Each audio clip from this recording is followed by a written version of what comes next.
bunch up to the mic if we get the signal. But you know, we did think about making it G-rated, but I think we can swear a lot. That's fine. We're drinking. I'm fine with that. It's Wildlife Cake and Cocktails. So speaking of, welcome back to Wildlife Cake and Cocktails, everybody. Yeah, we're back here. I'm in my springtime shirt because it's springtime and I've been chasing brown snakes and we're getting warm and it's awesome. Daiquiris, everybody. We have my crazy producer has bought us a caramel mud cake. And I feel like it's probably going to kill me, but. Do you want to start slicing? It's the only reason I turned up, so yeah. Hamish, I'm getting into it. Hamish. 5 minutes ago I was in this podcast, but, you know. I told you like 2 weeks ago, man. Well, everybody, Hamish Noller from that Reptile guy over here slicing cake, by the way. Woo! Happy times. And joining us today as well, we have Asha Constance from the Mighty Kind. Hi. And you've been touring like a crazy person from what we hear. I think we only had about 2 minutes to chat before the podcast came in. I've been playing around the place, yeah. Yeah, cool. Here and there. Nice. And joining us as well, we have Dr. Joshua Llinas from Green Cross in Jubilee. Good to be here. Dude, thank you so much for coming. It's a pleasure to have you here, man. I've known you for about it's been a few years now. yeah, actually. 2 or First 3 meeting, years. yeah. What did I end up bringing you first time? I think it was Probably a brown snake. probably a brown Probably snake. an eastern brown. If that wasn't the first one that I brought you, then that was the most memorable. It was. I think we did quite a bit of filming that day. And, Yeah, we took a lot of photos. Yeah, we did. It was a good But that's day. right. It was a good day. It was a big one, and actually I do remember it because it was one of the first ones you brought me. So it was quite a beautiful little snake.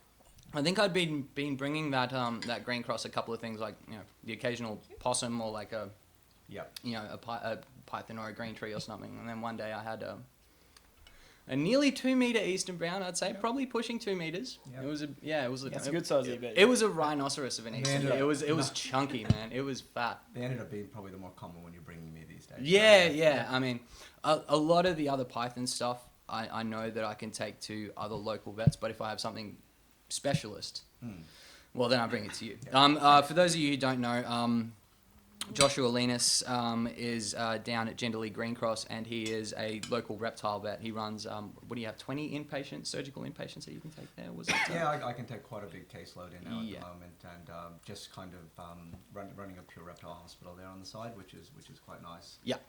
So we've got other vets doing everything else, and I'm still seeing plenty of cats and dogs. Yeah. Which I love doing, but yeah, I've been wanting to do that for a while, and over the last probably 4 or 5 years, been developing that quite a bit. So, yeah, really enjoying it there, and got the support of all you guys coming in, which has been really good to help me build that up. So thanks. And you provide some of the best support for us as well as Yeah, absolutely. snake catchers and wildlife carers.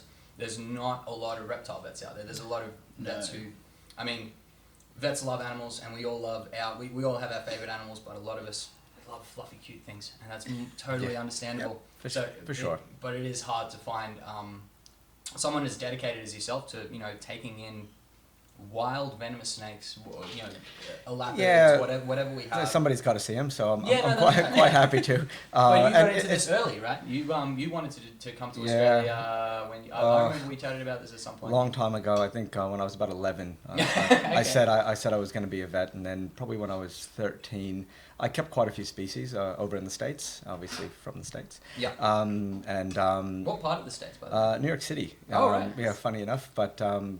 Yeah, for a reptile. Man. Yeah, I know. Okay, that's why you spent a lot of time in the country, a lot of backpacking and turning rocks over, probably like everybody does over here, and I really enjoyed doing that. And different kind of rocks in New York City. Yeah, all granite. You can't. White and powdery. Oh, there. So you don't know where I grew up, but no joke. There was literally crack files on each floor of my building, but that's another story. So we. It's a learning curve, but what we not personally, but no, we getting real deep really quickly. Yeah, wrong kind of snakes. Yeah. No, we had a really good time doing that growing up, and did a lot of backpacking, and still do, and then I love finding out what's out there. So when people bring things into me, I love seeing what's around, and I guess when I was 13 or 14, I had my first iguana. And it got quite sick, and nobody knew anything about it. And you bring it to a vet, and they try to treat it like they would a cat or a dog, and it's very different. So I tended to, I got my first reptile medicine and surgery book when I was 14. It was the Douglas That's Mader book, yeah. Reptile Medicine Surgery. I'm reading that for the first time Yep. like last year. The because I'm original getting into black one. reptile ophthalmology. Yeah. Yeah, the black one with the fabric cover and the red and silver writing. I still have it in the clinic. They've updated it. Obviously, it went from about 300 pages to about 1,000 pages. That's grown a bit. That's good. Yeah. I've read it a couple times now, but in reality, even a book these days takes quite a long time to publish. I just got back from a conference a couple of weeks, and these guys who wrote the book were there, so it was quite amazing. Yeah. And Don't read it anymore. yeah, well, they say there'll be another one coming out at some point, and the fact is, the development of reptile medicine surgery is happening so quickly, and that's probably one of my I love talking to you guys because you're always interested, and I'm always interested in it stirs me up to go and keep reading to find out what's going on. So. Well, I don't know many vets that are kind of as dedicated to staying current with the literature. First of all. Yeah, it's hard. Yeah, it's no, I very can hard. imagine. It's just like any kind of medical field. Like if you're treating patients all day, day in, day out, you got to be wiped out by the end of the day, and then to go up and have to try to read every single veterinary paper that comes out regarding virology or and funguses or anything. You can't do it, and I think fortunately you create a little network of other vets and other people who are really involved as well, and you hope that they see other things that you don't, and then you pass it along. And that's the same for you guys. And I just was talking before with you about that, if you happen to see something out there that I'm specifically looking for, you need a network so people can let you know what's been going on. And the more people I meet, and I'm internationally as well, I'm talking to somebody at the moment about something I've been seeing and they've seen a few of, and you start to put that together, you might even be able to figure out one day what's actually causing it. And in the reptile world, that's few and far between, and very difficult to do research these days, and well, expensive. as you were saying, the development of the field is still somewhat in its infancy. Oh, absolutely. It's always, I guess the more I learn, obviously, and that's probably with everything, but the more I learned, I don't know. I honestly don't. You don't know. Exactly, and I really, that's important, and I will tell people, my clients as well, that I don't know, and I think sometimes they look at me like, really, why don't you know? It's well, because in reality, I don't think anybody knows yet, and we have to admit that, and I think we need to be actually using that to our advantage, of saying that we don't know, but then somebody hopefully will have the urge to go and find out. I've basically stumbled across publications that way, just doing my job. Yep. You occasionally find something of veterinary significance, and you take it to a vet, and you go, "What is this?" And they go, "I don't know." And you literally look That's it up, great. and you go, I love hearing that. I'm not even a vet, and exactly. I've had people I've had people get annoyed at me because they asked me a question. I said I don't know the answer to that. And to I me, guess that's a good the thing, answer, 'cause like, I would rather people admit when they don't know something, Absolutely. because then you're like, okay, we've just exposed, either I don't know, or maybe the research hasn't been done. Who knows? But people get quite annoyed. They're shocked that we see, and I see often, these things that are put out there that are been done for 20, 30 years, and the reason why they're done is because they've been done for 20, 30 years, and the fact is, why were they done like that in the first place? And it may work quite well, but I always want to know why it worked, and sometimes we find that, well, it worked for a completely different reason, or it's not actually working because we never really critically analyzed why. So a lot of those standard techniques end up being used for so long that... Yeah, and again, most of them for good reason work. And what I'm hoping is that as a group of interested people, we get to figure out why, so that we can actually put some method to that madness and do it. Just before we go too crazy on this, did you I know you're not exactly a reptile keeper. You're a fan of reptiles and snakes and lizards. Good thing. Are you a keeper? Do you? I only keep spiders and scorpions. Oh, yeah. Very nice. An arachnid keeper. Yeah. Wonderful. I had no idea. What species do you keep? I've got a West Australian two-tone scorpion, and I've got Phlegus papuanus Australian tarantula. Very nice. Very nice. Very nice. Yeah. Names? Oh, that's good. Is that getting too personal now? The scorpion is Pinchy. Oh yes. Oh yes. And I've been watching season 6 of The Simpsons. Yeah. And the spider is Klaus set. It was going to be Klaus, but I've got a dragon that had a very similar story. Yeah. It was sold to me as a male, so I named it Bruce because it's a dragon. Bruce Lee, the dragon. Yeah. It's a female. Yep. So we Brucina. Brucina. Brucina. Cena for short. Have you met Kevin in the clinic? Kevin. Yeah, female. A female. Bearded, yeah, central bearded.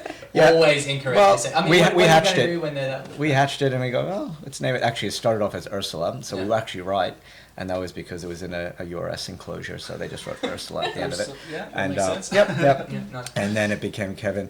And actually, funny enough, it was bred by one of my clients, actually a snake catcher as well. And the mother's name is Little Whore. And good. I was just timing it for when you were eating and drinking, and she named it Baby Bastard. But we renamed it Kevin because that's much more appropriate, especially when you have kids coming back. Yeah. In the back and to have a what's look. Its name? Yeah. I've got a friend who has a black-headed python, and they called it Token. Yep. Because it's a black-headed python. Yeah. And they wanted to use it for like wildlife demonstrations. Yeah, no, so we can't do that. You can't have that around here. So Yeah. like the name is Toki. Toki. Okay. Toki, yeah. Much more PC. Yeah. I was like, God damn it, what are you doing, man? Yeah.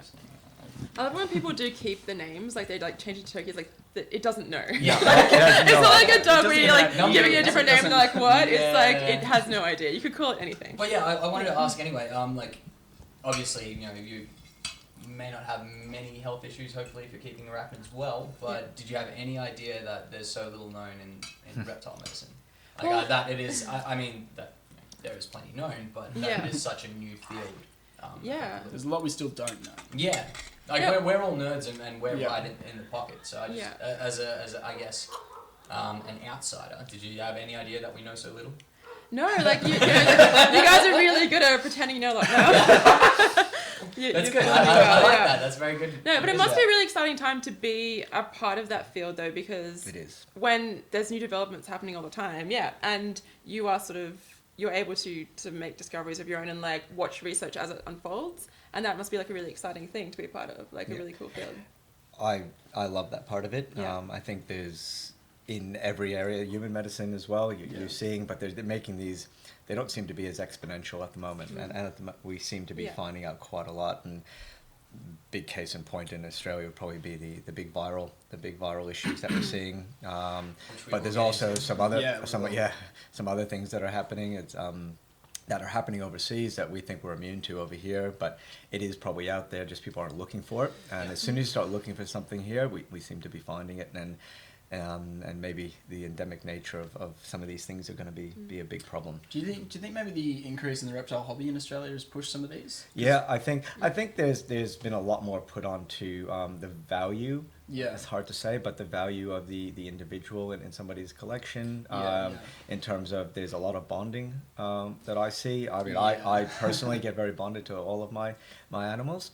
And that's always a good thing. And it is. It's why, and I don't have. I don't keep lots and lots, and I think it's I think to bond to them, sometimes you kind of do have to only have a few and get to know them fairly well. Absolutely. But at the same time, right now, if you're going to make it a business and try to make a profit out of it, and there's absolutely nothing wrong with that either. No, I agree.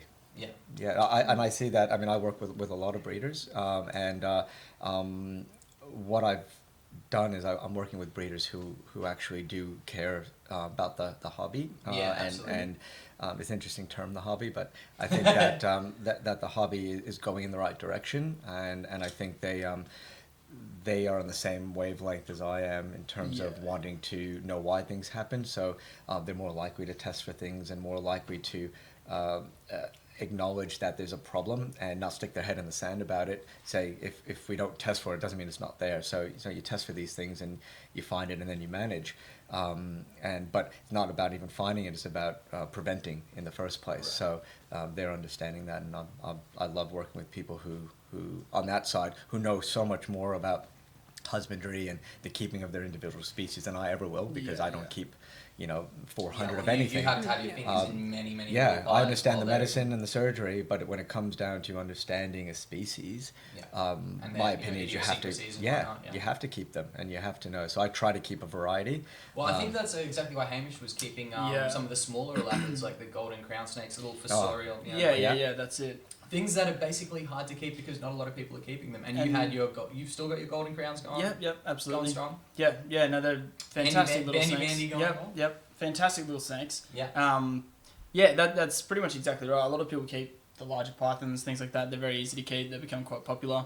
And that's kind of where I'm at. I keep a couple of bearded dragons and a couple of pythons. In part because I absolutely love them, but also in part because I do wildlife care and rehabilitation for reptiles, so I want to keep my facilities constantly cleaning and feeding, and I just want to have all of the supplies there. So I figure if you just have double the amount that you need for your pets, then you've got enough to do some wildlife rehab on the side, and it kind of keeps you actively doing it all and constantly moving forward with it a little bit. And I'm not an elapid keeper yet, but I've got my permit, and I keep my venomous snakes when they come in for rehab. I've rehabbed some eastern browns, I've rehabbed some crown snakes, and this. And I'm sort of similar in the same way with the venomous stuff, like keeping a variety of different species with vastly different husbandry requirements does keep you sort of on your toes a bit, because you constantly. You can't really get into. See, I'm boring. I keep desert animals. I always got all these desert snakes. Yeah, and that's fine. That's cool as well. Like my blackhead's my favourite. So blackhead's my favourite. I love some of the more desert dwelling ones. I've had wormers as well, but certainly keeping, like, when I've got blackheads who want lots of heat and not too much humidity, and then you got Tassie tiger who too much heat and they get stressed. To golden crowns where any heat and they're gonna possibly die. I've heard from some people that up here they need to overwinter their tigers in tubs in the fridge. Yeah, it's because otherwise you don't cool them well enough to get them breeding. Yeah, and certainly if you're trying to keep them in areas they really shouldn't be, like if someone in North Queensland wants to keep a copperhead, I would suggest not doing it. So copperheads, for those of you who don't know, the furthest that they sort of come up, there's the Highlands copperhead is probably it's inland from Coffs Harbour. It's sort of out there. Very southerly, very cold weather. That's an isolated population they've got out there. Most of them are down in Victoria, New South Wales, and Tasmania. And that sort of. Even in South East Queensland, people struggle to keep them because they just don't like the heat. They really struggle. So there's not many around. No, not at all. I try to keep my reptile room at sort of 24, through the winter days. So I have to keep it heated to that. Imagine trying to have all those different temperature regimes, one for a Tasmanian species, one for an alpine species. Imagine trying to keep white-lipped snakes. This is a tiny little elapid that has been seen cruising on snow on Mount Kosciuszko. Yep. So if you want to keep that and then also keep inland taipans, good luck. Yeah, well, definitely it's possible, but you just need to have a really good handle on your temperature. I'll often have 4 or 5 different species in the hospital, and fortunately, because of the way they adjust, you don't have to worry so much about short periods of time. Sure. So I actually try to get them out very, very quickly, because they're actually better off in a home environment where they're actually being managed and they're proper. Because if you have they're individual as well. Yeah, you just absolutely. So you can't really do that in hospital. It's not practical, and it's probably never going to happen. But it's also probably not desirable. You ideally wouldn't want to be holding on to things for too long. No, and even though they survive really well in certain areas, we also know that certain functions happen at better temperatures or better humidities, and I still don't think that we know why in many cases, and what those how that's controlled through other aspects, so hormonally, seasonally, light cycles, and then what that does for their individual recoveries. So we are still. I think what we have to do is just. It's almost like doing research constantly, where you're actually noting this worked better than that, and then adjust it for the next time. And that's how husbandry is. So by doing research constantly, do you mean groping in the blind? Yes. Very good. Yes. Yeah. No, you certainly have to learn from. Yeah, constantly. You have to pay attention. Paying attention and learning from your mistakes. Absolutely. Like I was very surprised to find that there was no records of carpet pythons post cane toad envenomation. Yep, I think we spoke about that actually. Yeah, and I couldn't find anything that was. It'd be very interesting, but try doing a study on that. I don't think you pass animal ethics on that one. But just the fact that these events that are quite observed quite frequently, and you could have enough observation notes to get something out of it, and there was just nothing when I stumbled across it. I have read if we're on the same page, I have read a paper where they did a study looking at the effects. Is this Chris Jolly 2016 with the varanids? No. Okay. No, looking off. This was a couple of years ago I read it, but I still remember it quite clearly, looking at the effects of cane toads on a variety of different Australian reptiles. Okay. Now they looked at skinks, monitors, venomous snakes, pythons.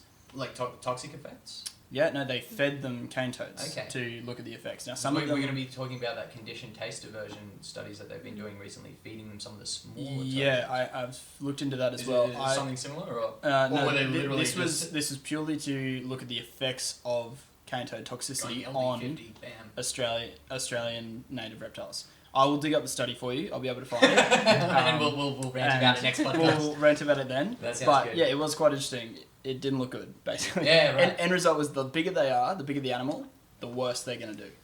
Because they're able to eat larger toads. So your large monitors, large pythons, large lapids are suffering the most. That's something that came up in the in some of the CTA studies that we'll be talking about if we get to all the research stuff later after all the crazy jibber. As a side note, last year I saw quite a few less cane toads. Just in general, I don't know if everybody else knows the same thing. I have as well, yeah. Really? Is just the dryness? Don't know. I just noted that a lot of people told me to have. I had an off year. I've been I've had a good year. I used to have them absolutely all through our front yard regularly. You'd stepping over them, and the last couple of years I've seen much less. I don't know if that's a local change. I'm not sure. Maybe just I was just up at College's Crossing, and actually I was just getting some plants from my turtle pond, and it was a. We were pulling out hundreds and hundreds of little toadlets. Yeah, okay. Have you heard about the new toad bait? The toad I have bait, heard, yeah. The Institute of Molecular Biosciences of the University of Queensland. This is fantastic, actually. Yep, have done. People should jump on this. If you have cane toads around, jump on and have a look at the Institute of Molecular Biosciences. Just as a side note, basically what they do is they take the toad venom and they make a bait out of the toad venom. Mm-hmm. Cane toads like to eat eggs and tadpoles of other toads, but even more so their own. They'll eat their own kind. They're very attracted, and they're very attracted to anything toad. that moves. Yeah, absolutely. Golf balls included. But they're chemically attracted to cane toad toxin, right? Because that attracts them to other larvae, and that gives you a competitive advantage. If your babies go out and eat everybody else's babies, then your babies do better next generation. Yeah. So, cane toad tadpoles are actually attracted to cane toad venom. If you can extract it and put it on a little spongy guy and put that in a yabby trap, they go straight in. It's also a deterrent to all natives. So you're basically only going to pull in cane toad tadpoles. This is they're trialing these new baits at the moment, and if you have cane toads on your property, you can go through the Institute of Molecular Biosciences, I believe, and get into part of the trial program and getting these baits out there. They it looks like you can wipe out the population at breeding level. You can get the majority of the tadpoles out, and then hopefully the little ones, all the metamorphs that come out get picked off, and we don't hopefully not end up with a lot lot of big ones. I think there was some other stuff going on. We were talking before about venoms in general. So not so much toxins and poisons, but venoms, and how some of them are actually may have been developed more of a pheromone attractive. Because they don't have the function, because they weren't actually being used to kill prey. There's actually more of that. So it's really interesting that you say that, because I think there's probably a lot more to some of these things and these chemicals that they can't just be for one function. Yeah. Well, I mean, you see that in genetics. You see pleiotropy, which is, well, you see a lot of things. You see either multiple genes affecting one trait or one gene affecting multiple traits all the time. When you talk about a certain behavior, that's often a suite of thousands of genes interacting with each other, rather than just one thing. It's like trying to figure out what nutrition does. Yeah. So you eat some food and it changes something, but there's millions of things happening at the same time, and so how do you know what's doing well? Which is, well, I don't want to get into other statistics, big numbers, and a program called R. Yeah. No. We're all the nerds out there. This is good cake. Look, it is fantastic. Our producer went nuts and bought a caramel mud cake. By the way, blew the budget. Happy birthday to the missus of our lovely producer, Mrs. Witten. Thank you. I'm really keen to dive in and get some. There's none left. Yeah. No, sorry. no, that's all for us. No, I'm sure the viewers wouldn't mind if our intrepid producer came in and Come grabbed on. himself a slice. Yep, get some. There you go. Thank you. Does he even have a plate? Go to the kitchen. You can go bigger than that. So he's going to do camera work with one hand and cake with the other. That's This is fine. how professional we are around here, by It's the way. incredible Welcome, multitasking. welcome. Yeah. Speaking of alright. professional, can you pass me some more alcohol? So I guess we should try to Thank stay you. somewhat on topic. Yeah. So like, how long have you been at Jindalee then now? I think it was 9 years this year. Yeah. Jesus, I had no idea. I thought Yeah. you'd only been there, 4 or 5. No, 9 years. I think I've been probably. I think we went from a 2.5 vet to we're just about to be a 4 vet practice. Wow, So a new vet starts in another week. congratulations. Yeah, it's really exciting. More time or just no, more time to do research. Well, that's it. It's actually going to allow me to spend a little bit more time doing certain things because it's been a pretty busy year. Yeah, I can imagine. We're having a good time. And, I hope we're not flooding you with too many reptiles as we come in. no, not complaining at all. You can bring as many in as you want. That's what I like to hear, man. See, that's what I'm talking about. Yeah, as I said, wildlife gets definitely a fair go at the clinic. It's different than obviously doing everything else, only because you have to look at it very differently, as in what's going to be the outcome here. What's the most kind of common stuff that you find coming in from wildlife? I guess that's I a imagine really good dog question. attacks are huge. Yeah. And it seems to be species based. Yeah, of course. Common tree snakes, they're going to come in. They're They're always everywhere, cats Yeah. or dogs, unfortunately. Blue tongues as well. We see a lot of that. Poke their head out, they get bitten. Yeah, all little things. I think carpets. We see combat injuries. We see hit by cars. So they come in, they look perfectly fine, Yeah, but a there's, little bit of blood coming out the back end, and most of them have much bigger injuries. And the problem is that and this is where dealing with wildlife is very important, that you actually treat them like a full patient. You actually do a full everything. Actually, for 2 reasons, but I set up a full file for every wildlife patient that comes in, and with reptiles things happen so slowly. So if you have an injury, they might look quite fine, and then 3 days later they'll be dead, and there was nothing you could do. Low blood pressure. Slow lymphatic. Absolutely. If they were Very cool, slow if it happened Yeah. the night before and they've cooled down and haven't been able to warm up again, they'll still be alive. But you start warming them up again, and then they'll show the true nature of what's going on. So I heard recently about a wildlife rescue that somebody went on with for a water dragon, and the client called up and said, "Oh no, it's dead." And they said, "What do you mean it's dead?" "Oh, it's they called up once and said, I think it's not doing well. I see him all the time. I picked him up. He's not moving. I think he's dead." "Okay, we're coming." Then they called back and said, "No, don't worry, it's dead. I've buried it." He said, "What do you mean you buried it?" Like, "No, it wasn't moving. Its eyes were it wasn't." And a certain wildlife carer had to go out there and dug it up, and it was alive. Yep. It was just that doesn't It's surprise state of shock. basically, Yeah, we It do was see cold. that. It's and it was down there doing like the 5-inch punch, Beatrix kiddo style, trying to get it out. Well, I even just doing gardening, I found 2 water dragons in brumation this year. I picked them both up. They did not move. They're just sitting there and for all intents and purposes, they were dead. Most people would think they were. And I mean, I know they're not because they're curled up in a burrow under a rock, and I know that it's winter. But I can completely understand how some people would think this animal is not alive. Well, put that back under the It's Well, true. Yeah, we see it, and we do. Obviously, confirming death is very important. So the only way to do it is really using a Doppler. That's right. Yeah. That's probably the only way that you can really do it. Or So put a an ultrasound Doppler on. is, by the way, for the listeners, it's Same as you use for hearing a baby's heart, Absolutely, basically. yeah. Yep. So they using ultrasonic waves basically to use sound to hear. Yeah. We do that, and sometimes it's all about time. So you spend a week just letting it recover, and then not jumping into surgery too soon, or not jumping into feeding it. I mean, that's the other thing that I think happens quite a lot is we treat them and they're looking better, so you want to feed them so they can get back out again. But in reality, that's actually really dangerous. Especially for internal injuries where you've got a car, injury from a car. So X-rays, ultrasound, endoscopy, any of these modes that we can to see what's wrong, so we make the right decision before we euthanize. And euthanasia is a big part of it, because what you're doing is just preventing suffering down the track. Absolutely. But also you're not going to put. It's a hard decision to make. Yeah, anybody who wants to go to work in wildlife needs to understand that. Yeah. What you're doing is working in saving wildlife, but you're also working in minimizing suffering. 10% survival is excellent.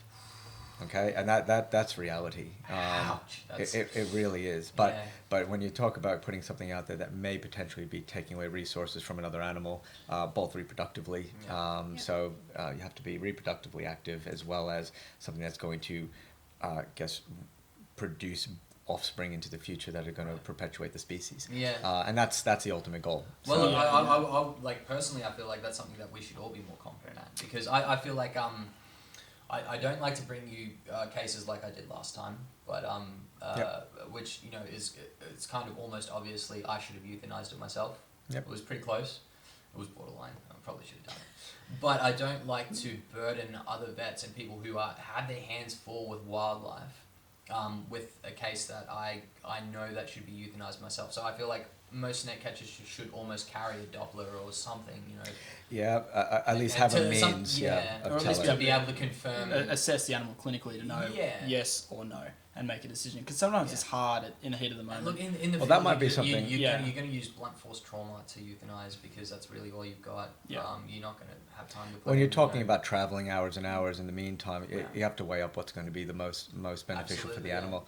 I mean, that might be something worthwhile, even putting together some sort of course for doing physical exam, how to look at that. I would do that. I believe not even about the euthanasia, but assessment. Yeah. I mean, euthanasia is a tricky one, obviously, because there's rules around what people are allowed to do. You do need training to apply barbiturates in the field for wildlife. Yeah, and licensing. And so we don't want everybody going out there, but we do want everybody knowing how to assess, so that they know whether or not this is going to be potentially viable candidate. But most vet clinics can do it, and what I think is important, that if somebody's trained, they can actually guide somebody who doesn't know in the vet world as well. That this it's it's that good that.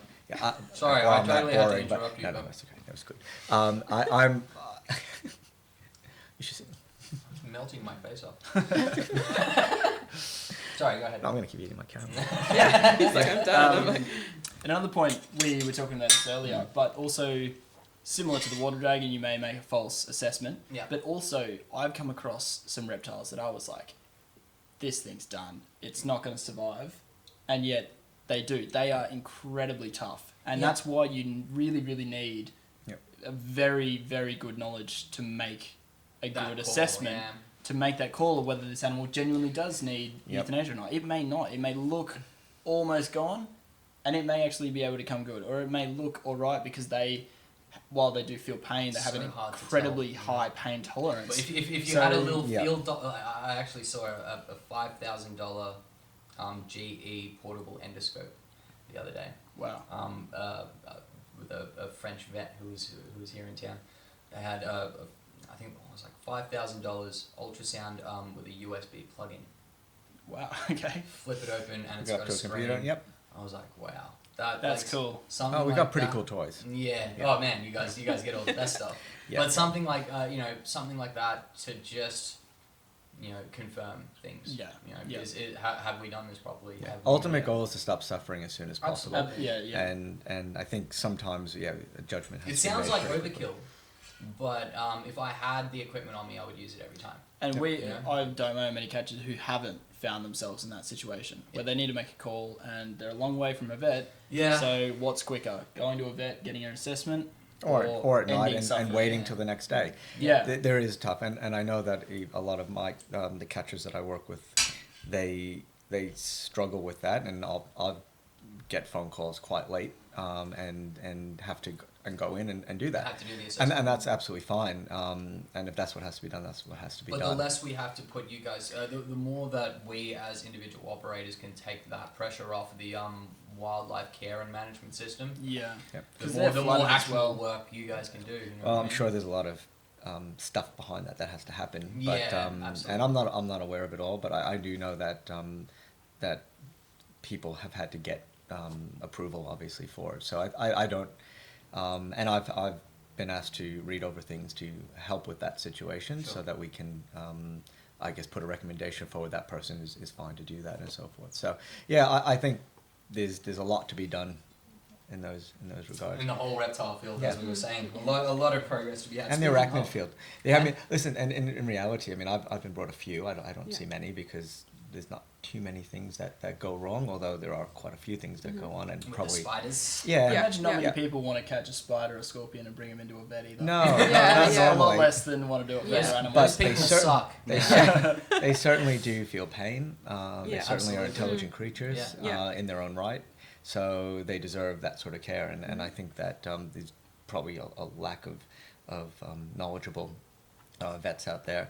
I think within our group, not my clinic, but in the Green Cross group, there's people who actually work very closely with arachnids in other states, not so much in Queensland. And but for some of the listeners who don't know, arachnids and some of the scorpions can live for a very long time. Yeah, absolutely. This isn't just bird-eating spiders. This isn't just an an insect that well, even if I save it, it's only going to live for a few weeks. These things live for years and years, and they're really not quite as basic. Pets. They're fascinating. They're not as simple little creature like some people think that it doesn't really matter. Like you said, they deserve every bit of care that other animals get as well. Yeah, I think with those, though, like not much is known. Like especially like the Australian tarantulas, not much is known about them in general.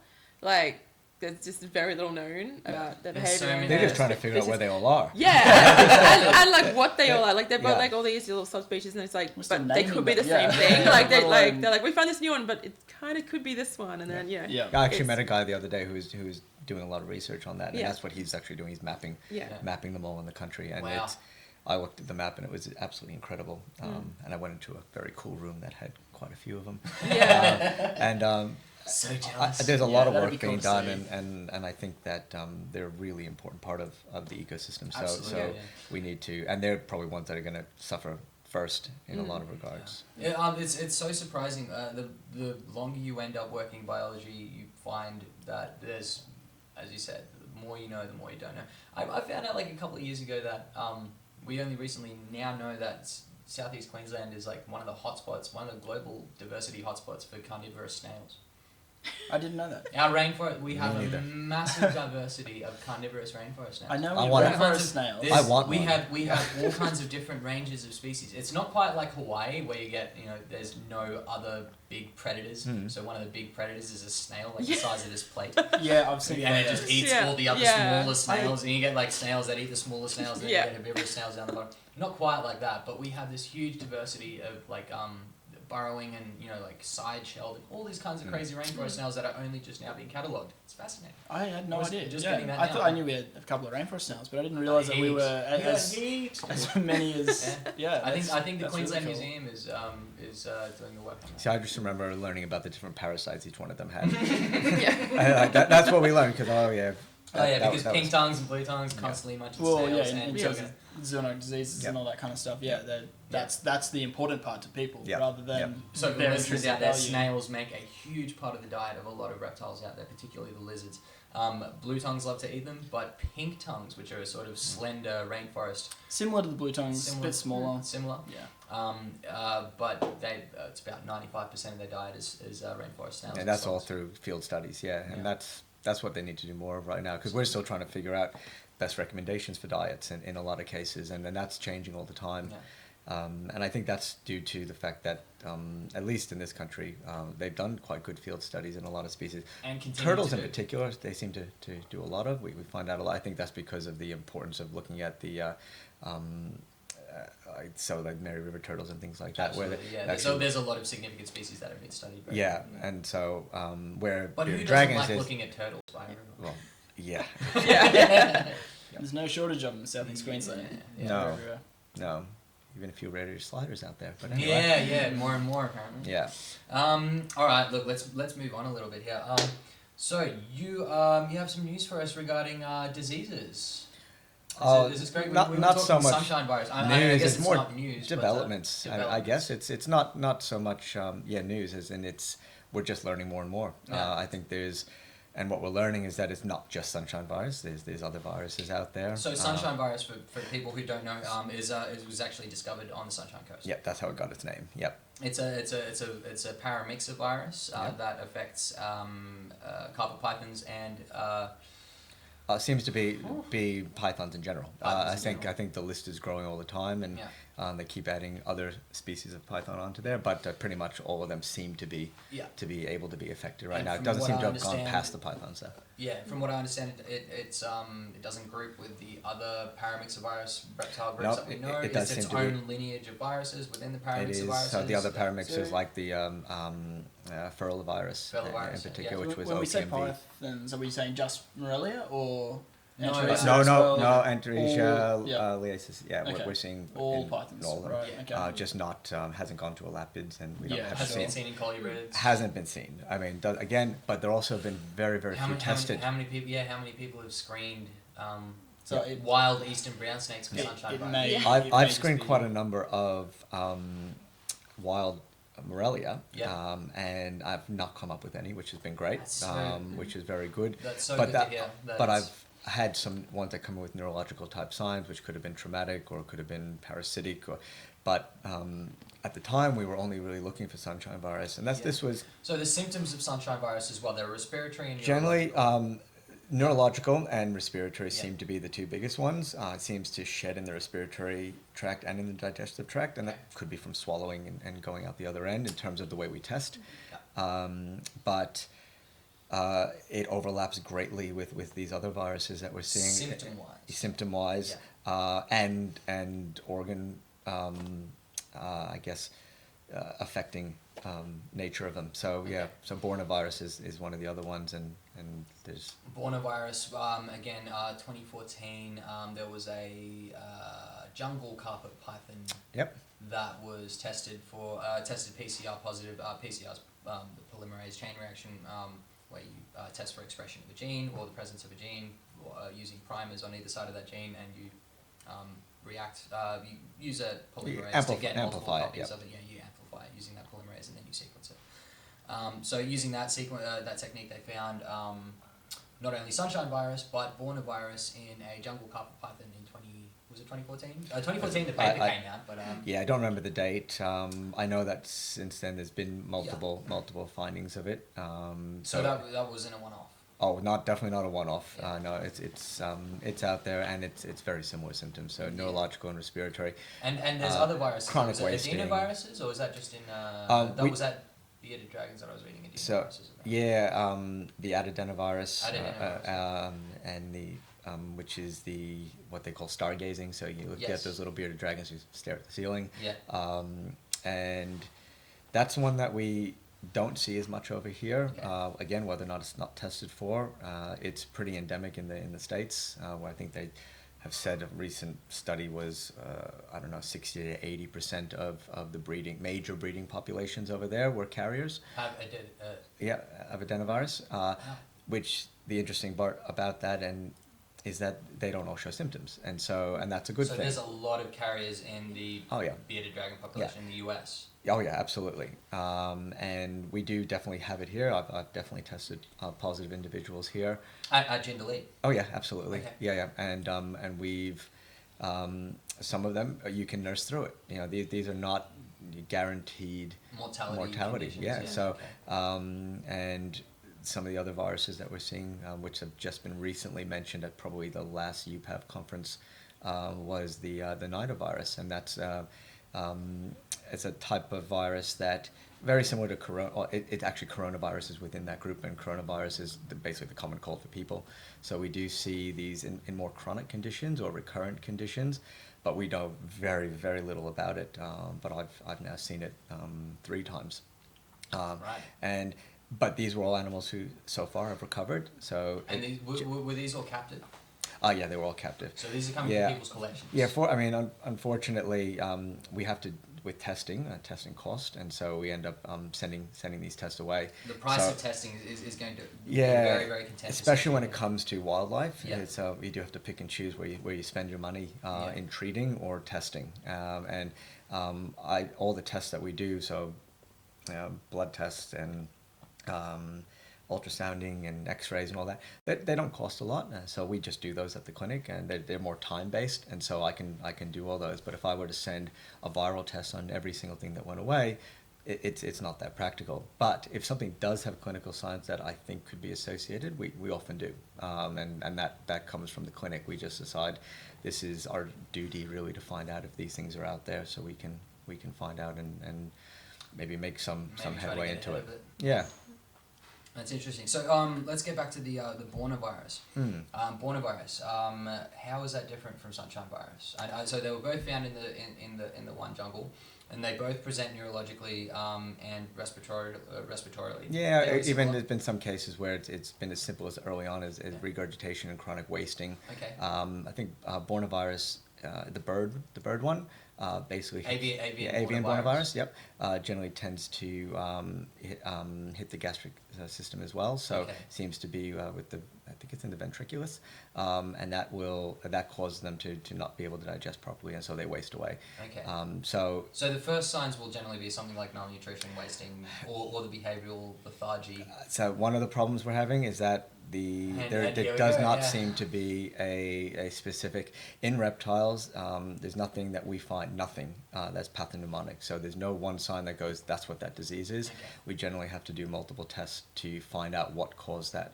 Now we often see and that's why PCR is a lot of the time. It's very useful. Yeah. So there's certain diseases like nutritional secondary hyperparathyroid, which metabolic bone disease, where you go, okay, it's got that because you've got a rubbery jaw and their little fingers are playing metabolic piano. bone disease, particularly affecting bearded dragons.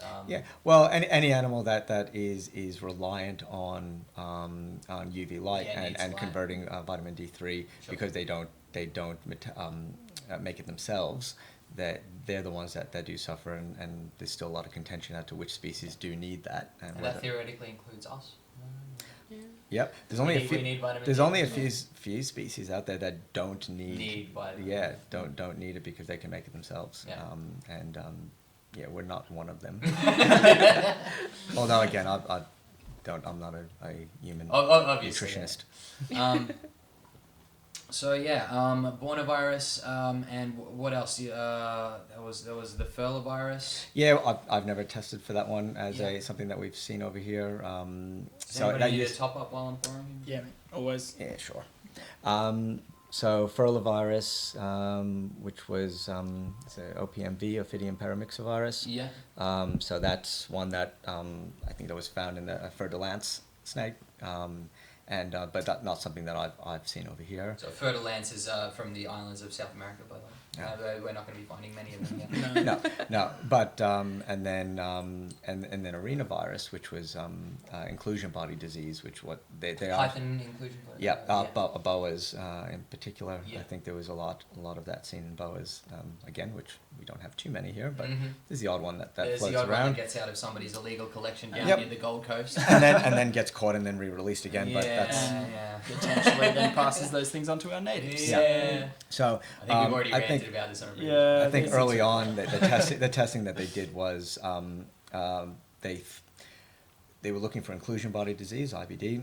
And so when they looked at the brain or other organs, they'd find the inclusion bodies, and they said, "Oh, this is IBD or arenavirus," but it was never PCR tested, and so they never actually confirmed that's what it was. Whether or not the inclusion was a symptom of something else, or whether or not it was. Whether it was sunshine virus or something like that. Right. So we don't really know. But since that initial paper, I don't believe they found any others. So, but it is quite prevalent in the U.S. Still, which they don't, as far as I'm aware, they don't have sunshine virus yet. But with the way things get brought over, because I think the other areas that they found in is Germany. Germany is the hotspot because that's where a lot of the illegal Germany trade is the hotspot happens. for sunshine virus, right? Well, that's where a lot of the illegal trading comes from. Yeah, that's exactly how it happens. When you have poaching, and before you get into poaching, you get into picking up animals with viruses. Yeah. So quarantine and Yeah. water control, Yeah. very, very important. Yeah, Yes. quarantine in particular, Yeah. and that's probably the next. I think there was. If somebody has a home collection with a virus and is moving. Yeah, a lot of trading and sharing and Yeah. breed share. Like pairing off for breeding. Yeah. And listen, it can be done, but it's a big risk, especially if there hasn't been any testing involved to find out if they do carry something. But then, of course, now that we're finding out there's other things, whether or not we're testing for the right things is still a question. Right. So I'm. So what's your approach now? I know that you've said that you plan to change the way that you do your PCR screening. Yeah, I think that I'll probably say I probably used to test even a little bit more. Now it's a matter of what do I test for, because if I test for one and it comes back negative and I really thought it was going to be that, then I still have the other ones to test for. So better to test for all of them. I'm looking at doing it's almost like a screen where you do your top 4 that we know of right now.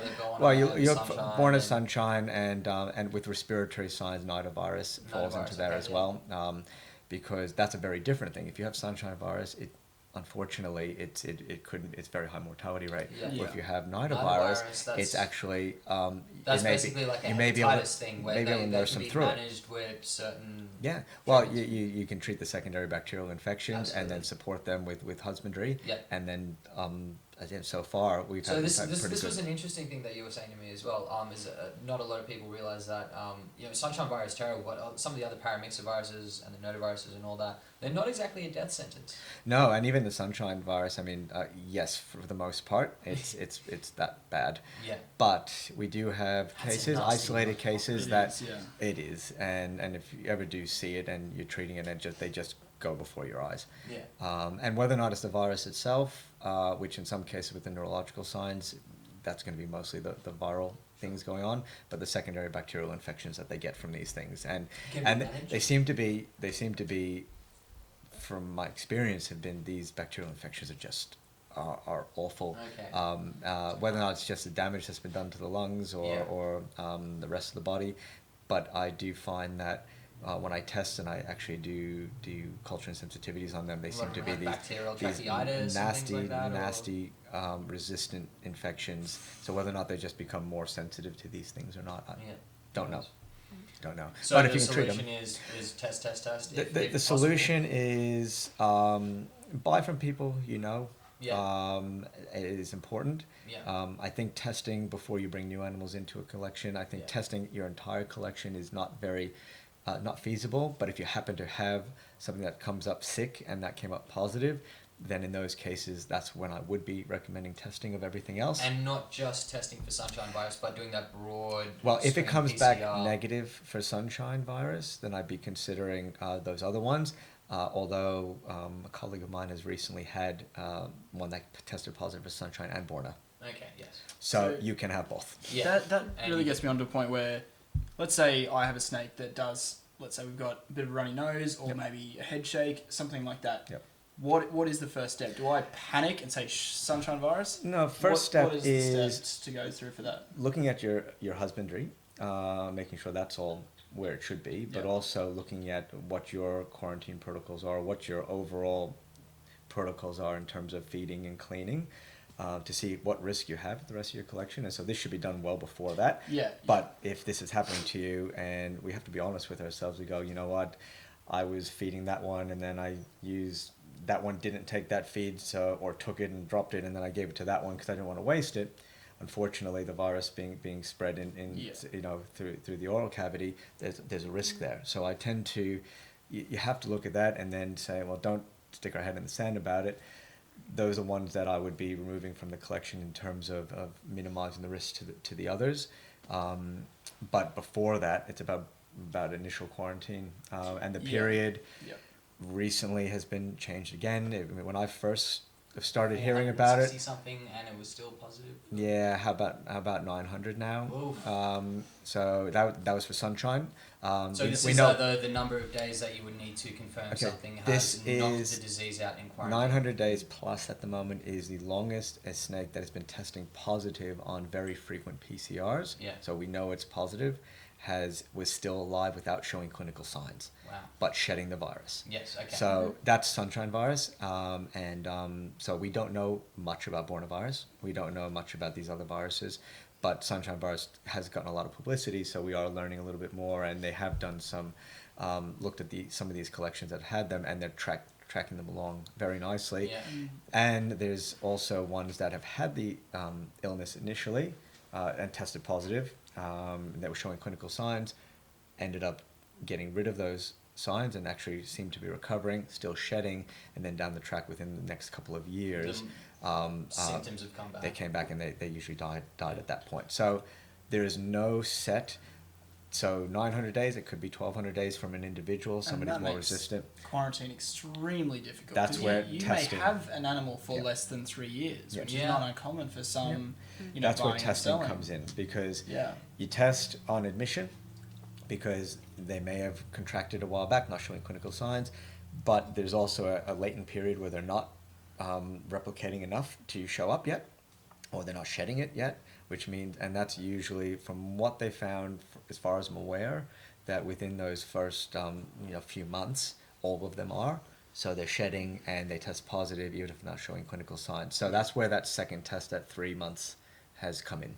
Now, are they shedding it in urine, feces, scales, contacts? It seems to be through the oral cavity and through the cloaca. So our testing that we do is usually swabbing from the glottis, the choanal area, and then up the cloaca, or combine those to maximize the amount of genetic material there, and then hopefully you can get the answer that way. A positive is positive. Yeah. A negative means it's either not there or not shedding it yet. PCR failed. I mean, well, that's what, that's a possibility. You have to genetics in a lab. I know that PCR can fail, and it's a pain in the ass. Which is why that second test is so important, because there's never 100% on anything. False negatives, false positives. You really do need to be on top of it when it comes to those kind of things too. Wow. So my ambiguity about some of these other viruses is the fact that comes back to I don't know. And that's because nobody knows. It's there, it's better to treat it as if it's there. Absolutely. I'm not a virologist. I am fortunate to know some people now who are. You're basically a virologist now. They're much no, not even close. And they're much brighter than I am, and understand this. And I'm learning. You're learning really goddamn quick. Really quickly. It's mind blowing every time I come back to see you sprouting something new. And that's and I try as it comes out, but unfortunately, not to misinterpret what we learn is very important as well. You don't want to say that's what it is. That's what we know now. Yeah, absolutely. Yeah. And like we said, for people who work in the profession who are treating things, you don't have time to try to stay ahead of the wave. I'm hoping that it changes protocols in terms of even how you guys handle your own personal, but also we've got wildlife. So when we learn about how things get how transmission is. It's a good idea to look at that and be objective about what we're doing and critical. Well, so we that were we talking can change. about that as well. It's like, as snake catchers, what should we be doing? And there's no real no. There's no metric of the prevalence of sunshine virus in the wild population. We don't know anything. how often it pops up there. And should we be quarantining and bleaching and using new bags for every animal? Yes. We basically should. Yes. Absolutely. And as simple as anything else. I mean, we've got simple ectoparasites out there. We've got bacterial infections. We've got a number of things that could be that we don't know about yet. So we basically have on the side of caution. Yep. And especially this time of year when things have just been dormant for quite a while and are now coming out and warming up. And their immune systems are rubbish. Their immune systems are rubbish. The rate of sickness is going up. Yeah. You may not realise that there's symptoms there because they've been cold. Absolutely. They've been curled up in someo's roof for the last 3 months. Yeah. It's with a bunch of rats running around peeing spirochetes on all of them. And everybody knows that when you cool your animals off, that it's actually they seem all right for that period. It's when you start warming them up again.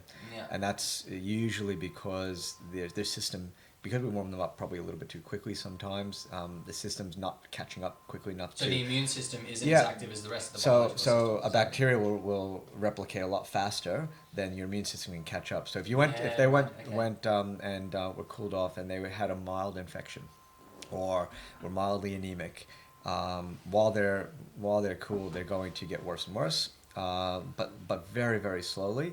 and it'll be imperceptible usually. And then what'll happen when you warm them up, metabolism kicks in and everything goes into overdrive. And and so if you have some bacteria there, they are going to grow a whole lot faster because of they're replicating at different temperatures as well. But the immune system takes some time to kick in. Yeah. Concerning. Oh, it is, and it's. I wish I saw less of the problems associated with it, but and we're treating these animals that are still wild animals. They're not domesticated, and we're kind of shrinking their environments and trying to control them in very small areas. And it's not possible to do perfect. You can aim for perfection, but and in most cases, because of their ability to, I guess, adapt and not. They've got a wide range where they can function. Well, there's also a wide range of pathogens out there, rather than just a giant heaping of one. You've got all kinds of different fungi out there that are also competing against each other. Yeah. So that kind of brings the evolutionary pressure down from having a monoculture of one virus just smashing your collection. Yeah, and they can't get away, and so your density of pathogens is so much higher when you're in captivity. So it's why does in a bearded dragon you get coccidia, which pretty much every bearded dragon from the wild comes in will have some form of coccidia in there, but at lower levels, or pinworm. And if those things are there, they're not really pathogenic. They're there, and they actually might even be commensal. Have salmonella roll through their mouth, but it's not an issue. No, most reptiles will have some degree somewhere, Yeah. but it's not because they're not sitting in their own feces, and they can manage themselves. They go, oh, I want to be a bit warmer today. They go over there. So if we don't provide those basics, they're not going to be able to manage their immune system or be able to fight these things off. So I think that's I often get asked to treat or to worm or deworm, I should say, certain lizards or snakes, and it's like, well, in captivity, snakes generally don't have parasites because they get fed frozen prey, but if you ask them to say, oh, you're breeding your own and you're not the conditions aren't great, you may have a buildup of parasites that could actually be a problem. So I just treat everyone each one as an individual and see if we can come to a consensus as what to. More groping in the dark. Hey, we do it well. And funguses as well. Was the yellow fungus in? This is all early days. There is yellow fungus, which CANV, which the group of fungi, Nanosiopsis, Parananosiopsis, and Ophidimyces. Those. If you say so. Yeah, those three. Ophidimyces, I remember. Yeah, well, that's right, and they all seem to be fairly similar in the way they cause problems. But again, I'm not a fungologist. I don't. Mycologist, I think. They are mycologists. Yeah. But I do think that. Fungologist sounds. Yeah, that's a cool name. I think change that's fantastic. Yeah. I think that we don't know a lot about it. These things are prevalent in other countries and not thought to be here in any great numbers, but we're starting to see things, and the more we test and not just go, oh, that's probably a bacterial infection, and we actually culture and go, oh, it's fungal. Yeah, it's fungal, but what sort of fungi are we seeing? And then actually developing more specific PCR testing to find out, because some of these are incredibly aggressive and will sweep through not only as you see with the Ophidimyces, it sweeps through wild populations. So, which is happening in the US, and we will be if we get time. So we're actually running out of time already. Oh my goodness! Yeah, it goes quickly. Sorry, I'll stop talking. No, that's fine. Look, it's in fact, I think we should probably move on to new research, but I think we'll probably have to have you back to talk more about viruses and more developments. Anytime you're welcome. So come back. I'll have to keep reading. Yeah. Yeah, absolutely. We're going to keep you working hard for us. Sorry, I'm about drunk enough to move into new research. I'm not sure how much time we have left. Maybe, Alright, cool. So what, we got maybe 15, 20 minutes left? Well, we'll see how we go. Alright, we're just going to start talking about some new research topics that have been coming in locally and globally. Did I really say fungologist? Fungologist. Yeah, that was great. You can't take that back now. This is good stuff. Yeah. So just pretending we're saying funkologist. No. Yeah. No? That could be a thing as well, right? That probably is a thing, yeah. It is a thing. In that shirt, it definitely is. Thank you. Yes, that's a oncology shirt. Are you unbuttoning those as you go along, or has that just been? It's happening naturally. Oh, that's good. It's just for the internet. So first piece of research we have here from Hill et al. 2016, Australian Veterinary Journal. Crocodylus porosus with squamous cell carcinoma. So that's a saltwater crocodile. Yep, with skin cancer. With skin cancer. Just a bit of background here. Squamous cell carcinoma, pretty uncommon in reptiles. No. No. I've heard it's mainly in snakes. No. We see it quite a lot in bearded dragons. Really? Yep, and that's probably whether... It's just a reporting issue. Probably. I've definitely... squamous cell carcinoma, third eyelids in particular, wow. I've diagnosed it a number of times, and that's by histopathology, not just by looking at it. So I think it's definitely there. It's probably just uncommon in the literature then, just like everything else in reptile medicine. Pretty much, and that's it. And I think that's exactly right. And so, have I written a paper on all those ones that I've seen? No, because you just don't have time. So, so it is there. And well, I mean, the interesting is despite farming of saltwater crocs, we still don't have many reports of neoplasia. Mm-hmm. So they're probably there yes. in large numbers. They're just not being reported at all. This is basically going to was the research done in captive or wild? I'm basically going to quote directly from here. It was a crocodile from Currambin Wildlife Sanctuary. Right. So okay. It's a wild caught crocodile, estimated 40 years old, arrived at Currambin in 2003 from a commercial crocodile farm in North Queensland. So it had been penned in a commercial crocodile farm. So, obviously there's a chance of, it's called some kind of pathogen being penned in with that many others, or, it's come from the wild, who knows? Again, basically it's just muddying the waters. From North Queensland, brought down, and it had 3 circular 2 centimetre diameter pink pale raised firm masses on the left flanks and hind lids, suspected papillomas, basically, suspected warts, effectively. Yeah. By 2011, a 2 to 3 centimetre diameter pink pale raised fleshy mass was observed on the first digit of the hind limb, remained unchanged for 2 years. Over a 2-month period in 2013, the mass grew, became ulcerated, causing occasional bleeding, progressing to discomfort when weight bearing. The mass encompassed the affected digit and was cystic in areas and exuded pasty yellow material, resembling an abscess. Because of the lesion's rapid growth, ongoing bleeding, and recent hesitation to use the limb, the crocodile was anaesthetised and the primary mass was resected. So that was the first record of squamous cell carcinoma when they did the histopathology. It came back, skin cancer. Mm-hmm. Again, this probably happens more frequently than we know, but this 2016, in our lifetime, right now, is the first of. First so record. Could this be potentially due to crocodiles living longer in captivity? That maybe it does happen more often, but crocodiles are dying He's younger. only estimated 40 years old. Estimated 40. You also Okay, have so to wonder if it has to do something with obviously environmental in terms of exposure, excess exposure to UV. With penning increases virology, but well, without having so in captive bearded dragons, obviously we expose them to UV. We don't know how much UV they need anyway, but if you look at these captive crocodile or the farming sort of areas, you've got hundreds of them stacked upon each other. No cover.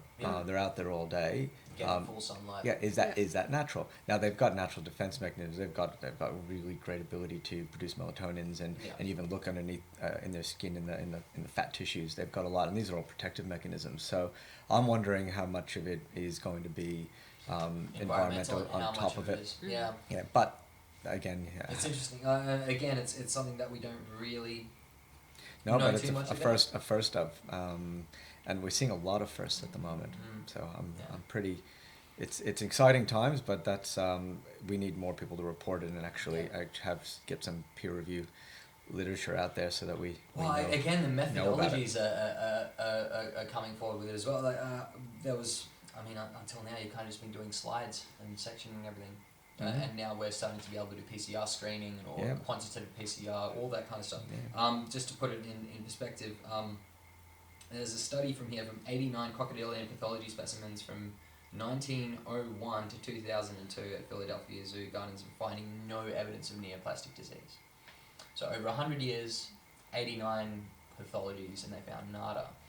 So in 185 sampled pathology submissions between 94 and 2003, Ghana 2004 found 2.2% of papillomas in that. So, they do occur in very, very low frequency by the look of things. But again, these are just histopathology slides when things get noticed and sent into. So where were those samples taken from? That was in. So there was from 1994 to 2003. They were pathology submissions. Yep. And from 1901 to 2002, they were pathology specimens from the Philadelphia Zoological Gardens. Finding no evidence at the Zoological Gardens and 2.2% in between 1994 and 2003. Who knows where those all came from? That was probably a mixed batch. But there was papillomas and lipomas, no squamous cell carcinoma, no skin cancers yet. Until now, which just to finish the story, ended up swelling and becoming a nice nasty abscess on the left hind first digit, which was amputated. Unfortunately, digits seem to be affected. Yeah. Unfortunately, it continued to deteriorate condition-wise. I guess there was tracheitis there as well, and some pulmonary diseases going along with it. Autopsy post-euthanasia showed a hepatic mass. So it was a metastatic tumor, a 25 millimeter tumor in the right liver, which had metastasized from those digital limbs. So I guess you leave it long enough, it's going to metastasize just like anything else and find its way through the bloodstream, and everything that's in the bloodstream eventually ends up somewhere renal. Goes to the kidneys, goes to the livers. Yep. And liver's the next organ for all of them to find out. Even with our bacterial infections or fungal infections, you generally look at the liver and the kidneys because that's where it's going to settle out. I guess one of the big things that came out of this was the decision whether or not to amputate before you do sections and scans of everything else, because if all you do is decide to amputate and it's in the liver already. If it's already in the liver, then all you're doing is causing suffering. I generally recommend full screens of lungs and organs, at least by ultrasound. I'd love to do CT scans of everything. Crocodile? Yeah, it'd be great. Oh, that'd be fantastic. There's a few places out there that do them, and you do actually see these awesome images of crocodiles in particular, that you get these really awesome high quality images. Freaking osteoderms, which are the bones inside the scale. Which may be why you don't see nearly as much squamous cell. I mean, it's a very different type of skin. So whether or not that has something to do with it. Plus, I mean, obviously over the time of... they have an insane immune system as well. Yeah, they do. And they also... they've been around so long, evolutionarily speaking. There's always been sun. They've always been out in it. So they're going to be less prone to some of these things. Mm-hmm. My concern is whether or not if you start seeing more of them, is there going to be more of an infectious cause predisposing or something like that. Not that there's any evidence of that. It's just that we're starting to see a lot of cancers have a viral component to them, or chronic inflammatory component to them. So it could be dietary. We're feeding them these really artificial diets in captivity, and so they're not grabbing wallabies. High proteins. Not so much high proteins, but not novel proteins. Proteins that they're not actually. A low diversity. What crocodile grew up eating chicken? I mean, and what do they get fed in a lot of these? So the newer, more modern diets that have come out are actually much more thought out. So they do, and they've realized how important those things are. And that's a big issue with sort of what is socially acceptable. It's if you go to Australia Zoo, you don't want to see Skippy getting dangled over the boardwalk and fed to that'd be amazing. 5-meter croc. Not because I hate Skippy, but because that's a sight. Well, it would be cool, but that's the thing is it's not sort of socially acceptable to be feeding native animals to native animals. People don't really like that. But when you look at chickens and cows and sheep, people have a very different view of what's appropriate and what's ethical. Yeah. So, but is it ethical to be feeding them these? I don't think so. Non-native things. I don't think so. Yeah. I'm much more on the side of replicate nature, and nature is fairly brutal, Well, unfortunately. we all feed only rats or only chicks and exactly. chickens. Red in tooth and claw, right? In the end, we should be feeding them a wide variety of the stuff that they can catch in the wild. Unfortunate things that happen out of that is womas in the wild love to eat bearded dragons. That's one of their main prey items. So if we're going to go with that, then we need to start feed breeding bearded dragons for people who keep womas, and that's not something that people want to even consider. No. Right? No. And that's obviously where you're going to find difficulties. When it's something like a pink-tongued lizard, which eats 95% snails, you're like, you can breed plenty of snails. Yep, go for it. Anyway, well, I guess we're moving on to something regarding eating nonetheless. Ward Fear et al. From 2016. This is actually the second paper on this subject, on conditioned taste aversion in lizards. Sorry, if you've this is basically me and Bundaberg rum. I can't drink it anymore. It poisoned me. I could never drink it. You immediately knew it was poison? Oh, I knew. Young me didn't know it was poison. So I drank it, and then I found out that it was poison. And now you can't even smell it. Absolutely. Yeah. And that's exactly the same thing as what we're talking about here.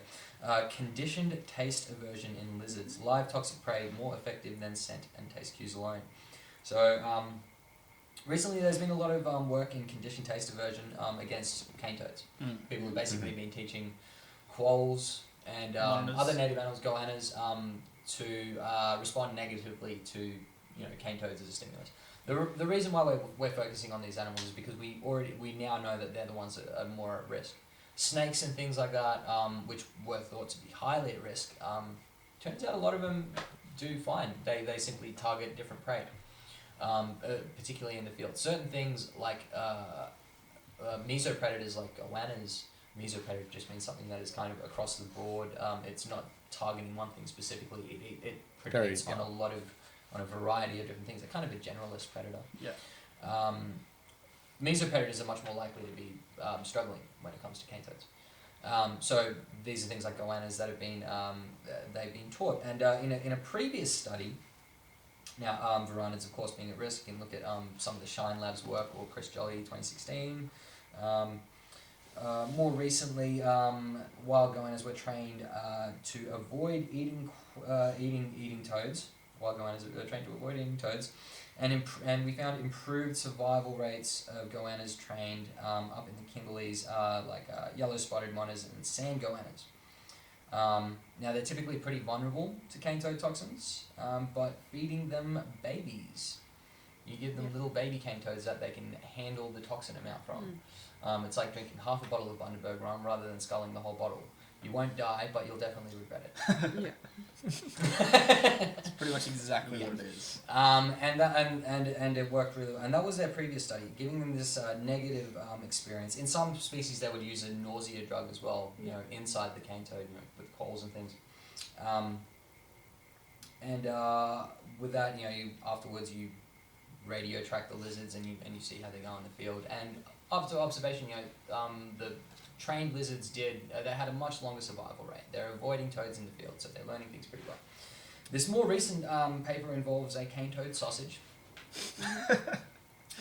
So it's picturing this. It looks terrible. Yeah, it's like the worst. It looks terrible. Yeah. We're effectively talking about the efficacy of conditioned taste aversion trials using live baby toads versus toad mince sausage. Okay. Now that sounds really harsh and nasty, but there is a point to it. If at the invasion front of the cane toads, you can take a few little baby cane toads and throw them ahead of the invasion front, then the native predators out there are going to go through that conditioned taste aversion method with those baby cane toads and then not eat the bigger cane toads when the invasion front arrives. And that way you're saving native species. Yep. Much easier to do it with a sausage. Right? You don't need to collect babies. You don't need to breed them to a size where they're not going to kill native prey and then release them ahead of the front. All you need to do is mince up a bunch of toads, stick it in a pig intestine, maybe smoke it, I don't know, add some nice paprika. Yeah. And then really you drop it out of a helicopter. So it's a great idea. Unfortunately, it didn't really work. It turns out that the baby cane toads if you do conditioned taste aversion trials on these guys with sausages, or and with baby cane toads. So they just stop stealing from barbecues? I wish. Those mother truckers.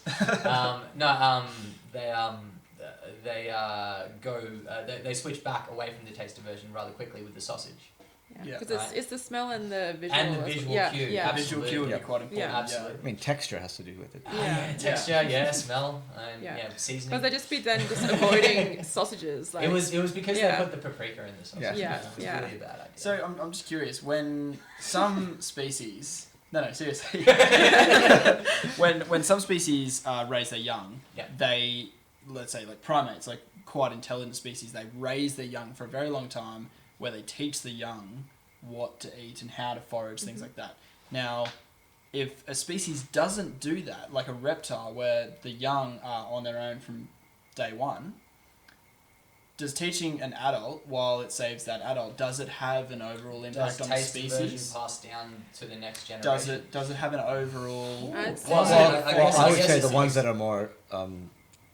have more aversion are more likely to breed, they're gonna, and because, so they're maybe slightly smarter. I don't know. So if there is a genetic component to that behavior, then yes. Alternatively, if there's an epigenetic change that happens to the because of the behavior, then that can also be passed down. But that's also reversible. Epigenetic changes can go back and forth. Potentially, yeah. But epigenetic changes are inheritable. Epigenetic changes, by the way, is not a change to the sequence. It's a change to maybe the methylation or some of the gunking up by methyl groups of some of the binding sites some of the binding sites for certain genes. So the expression of certain genes can kind of be promoted or down promoted based on methyl groups attaching up and down from genes.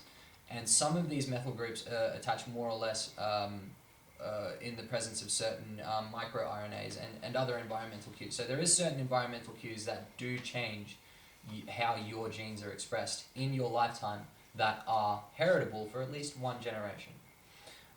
It's new.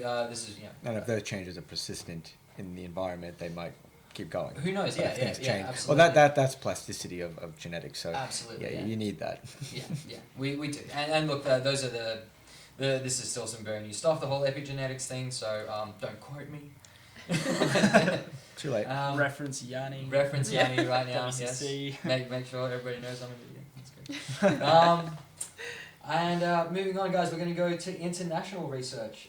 Evaluation of common disinfectants against... I'm always so drunk by this stage that I can't talk properly. It's good.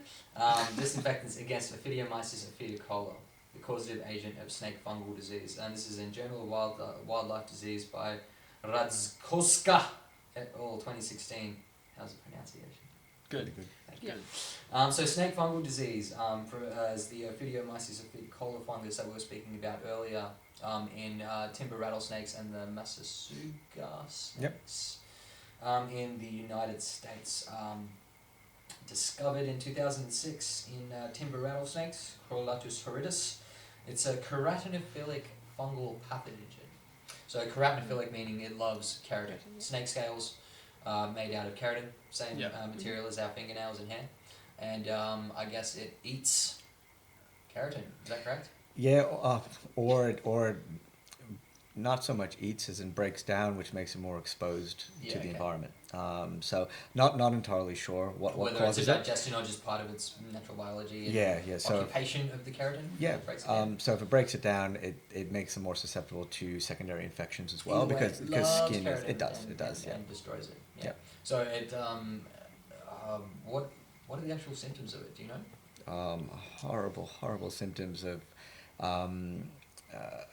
scale rot. Well, not so much as in it basically does lead to eating away of it. So you end up with these giant ulcerative lesions with crusts and that are often full thickness and leaves exposed, and that's where they die from secondary infections usually. That sounds like fun. No. Scab, skin nodules, discectitis. I just have a big note here saying mortality. basically the study here by Radkoska. Is basically disinfectants versus lab cultures. They were seeing, what certain there's a wide variety of reptile products out there on the market. Everybody's trying to make a buck. Yeah. And a lot of them are really, really good, and some are really terrible. If you like me, you basically stick with F10 and bleach. Yep. They cultured Ophidiomyces viticola, the fungus that's responsible for this horrible disease, and they tested a bunch of the products out there, such as Simple Green, chlorhexidine, and Spectricide, which all failed. They failed a 10-minute high concentration application. Now, yeah. You thought that by application I meant they misted it. They gave it a little spray. No. It was heavy dosage, 10 Which minutes. means it doesn't work. Yes. Yeah. A lot of these are really commonly used throughout the hobby, and they're fairly common. They didn't try vinegar. They should have tried vinegar. Vinegar in one snake. Sounds interesting. Now, Spectricide, which was one of the ones that failed, this is interesting, has been environmentally used for disease control in crops since 2006. So it's they're spraying it all over the place. I guess there's no conclusion or connection or correlation here that's been confirmed or anything, but I guess the idea is if you're using things for environmental level, disease management, there's going to be a greater chance for those diseases. There's going to be a greater selection coefficient for those diseases to come back. And when they come back, they're going to come back stronger. It's like resistant strains are going to come back if you're pumping that much of them into it. I guess the inherent question resistance is also part of being fungal organisms. So they've always been very difficult to treat because of the way they just don't die. Yeah, they don't. We so even with the antifungal medications that we use, I mean there are certain species of fungi that will not respond. They respond well to itraconazole, but we know that Ophidiomyces, or I'm not sure about that one, but the similar ones, the Nanoziopsis, are more responsive to voriconazole. So it's a same class of drug, but just different. But in this case, they had no response to, I believe it was itraconazole, and but the voriconazole we've got some response to. That was in bearded dragons, but so some subtle biochemical change in two different products that are used for the same thing. Yeah, and so we have to, and that's why culturing and culture and sensitivities are so important, because once you find out what it is, it's not just a fungi, it's which fungi, and then is it sensitive to that? Because if you start using the ones that they're mildly sensitive to, it's going to select for the things that are more resistant. And bacteria, that happens very, very quickly, and we don't have that many antifungals at our disposal. I guess the turnaround is should you even try to use something as an antifungal or a cleaning product if it's being used environmentally in the first place? That's a good question, because if it's not been for that specific purpose, because it's not something that affects us, they're probably not looking for it. If it's like, we can spray trees down with this to get rid of fungi, do you really want to be using it for your specific reptile purposes? Mm-hmm. Possibly not. Nope. Anyway, just going to quote here directly. In conclusion, a 2-minute exposure to at least 3% bleach or 70% ethanol, or a 10-minute exposure to 0.16% Rockall Lysol products, CLR, NPD, or 409 are recommended for disinfection of O. Ophidicola. Furthermore, in areas that may have risk of chytrid or rhinovirus exposure, at least 3% bleach is recommended. So go hard at home, kill those mother truckers. They're fucking coming to get us. They're gonna kill everything. I think that's about all the research we have time for, guys. Huh? Exploding. We'll get there. Don't you worry, Mr. Producer. I've got you. I'm gonna steal this really quick. That's totally fine. Wonderful. That's why I came to hear about exploding beetles. Exploding beetles. It's reproductive facts. Everybody's a big fan. So, just in the news for wildlife at the moment, there's 80 rhinos destined for Australia in a bold move to save the species. So, check this out in Australian Geographic. Over the next 4 years, Ray Dealer from he's an Australian now, South African by birth, I believe, from the Australian Rhino Project. They've got 70,000 per rhino going in. There's already 5 of them here. In Roma Street Parklands? I hope. Yeah, we'll go ride them. Yeah, good. No, they have 6. They have 5 females and a bull that were relocated here in August. First to Western Plains Zoo in Dubbo for a 2-month quarantine, and then likely relocated to Monotto Zoo Safari Park near Adelaide. And there's more to come. Yeah, the white rhino too. White rhino, exactly, yes. Yeah, not black rhino. Absolutely, yeah. And I think it's pretty cool, man. There's the 9,000% increase in poaching on rhinos since 2012. Yeah, I think it's like 3 per day. And If then we would start this conversation, we're going to be here for like another 6 hours. Just going to turn into a depressing rant. That one piece of information is a whole series of podcasts in itself. But it's a shame though, because they can't bring the black rhinos over because they're like browsing feeders, and we don't have the correct vegetation. Yeah. And they're the most endangered. Like there's like 5,000 of them left in the wild. Yeah, the west ones are gone. The westerns have already been lost. So that subspecies is. Yeah. But look, 80 over the next 4 years. That's a solid amount of rhinos in there.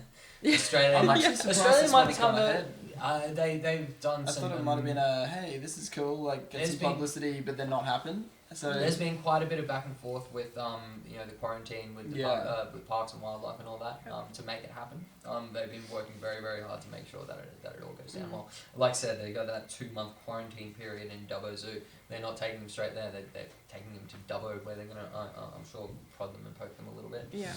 And make sure that they're ready to go. Interesting stuff.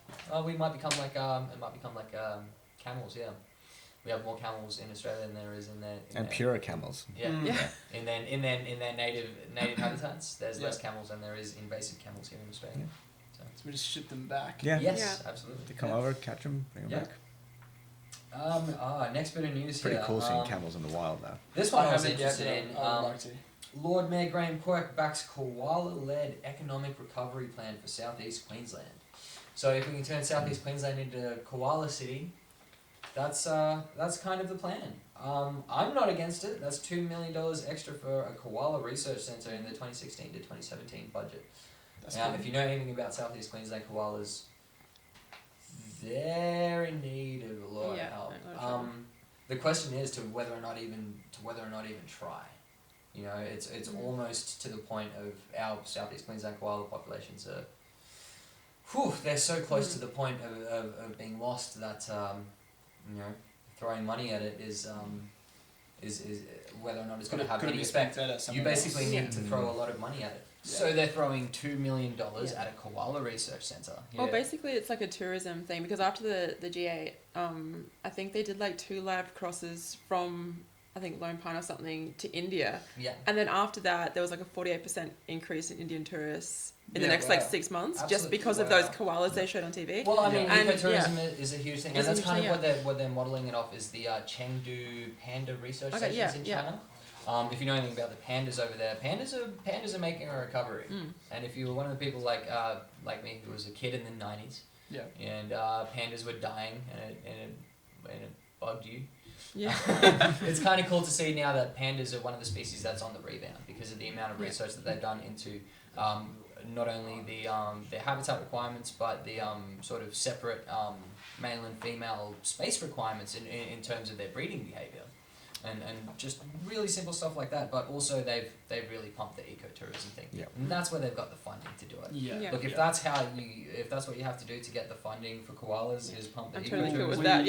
Absolutely. We talked about this last week. We talked about this last week. Putting a monetary value on wildlife means saving them because you can put more money towards them. There's your conservation. Absolutely, it's a good method. So look, it's an interesting program. I hope it goes ahead and succeeds as planned. Just quickly, in Nature News from Nature Journal, longest historic temperature record stretches back 2 million years. So this is a bit of climate news for your previous comprehensive records. I only went back to about 22,000 years. So 2 million years is a bit better. Mm-hmm. It's a long way. Yeah. Oceans. This is based off ocean sediment cores and climate models done based on a lot of those sediment cores as well. Yeah, unfortunately, it suggests that greenhouse gases may warm the planet more than previously thought.